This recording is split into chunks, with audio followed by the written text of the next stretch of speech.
Genesis chapter 8 verses 1 to 22.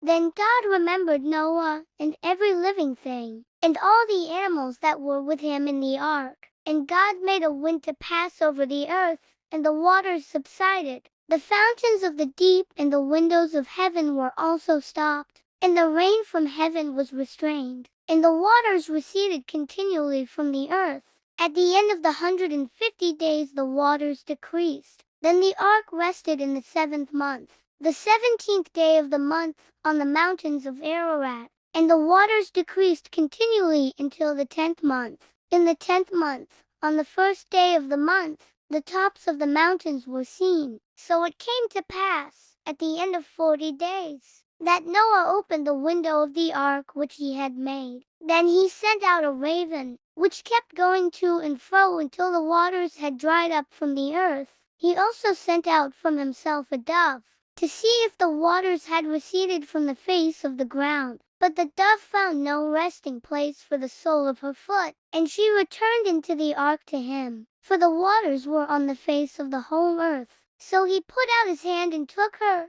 and drew her into the ark to himself. And he waited yet another 7 days, and again he sent the dove out from the ark. Then the dove came to him in the evening, and behold, a freshly plucked olive leaf was in her mouth. And Noah knew that the waters had receded from the earth.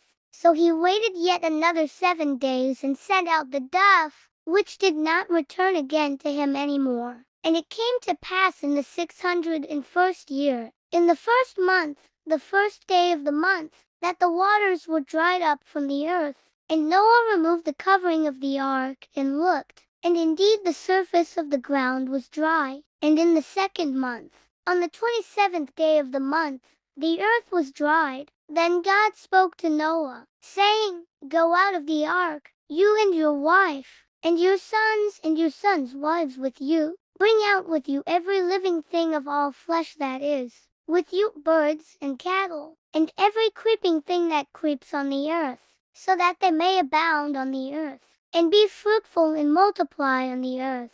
So Noah went out, and his sons and his wife and his sons' wives with him. Every animal, every creeping thing, every bird, and whatever creeps on the earth, according to their families, went out of the ark. Then Noah built an altar to the Lord, and took of every clean animal and of every clean bird, and offered burnt offerings on the altar. And the Lord smelled a soothing aroma. Then the Lord said in his heart, I will never again curse the ground for man's sake, although the imagination of man's heart is evil from his youth. Nor will I again destroy every living thing as I have done, while the earth remains, seed time and harvest, cold and heat, winter and summer, and day and night shall not cease.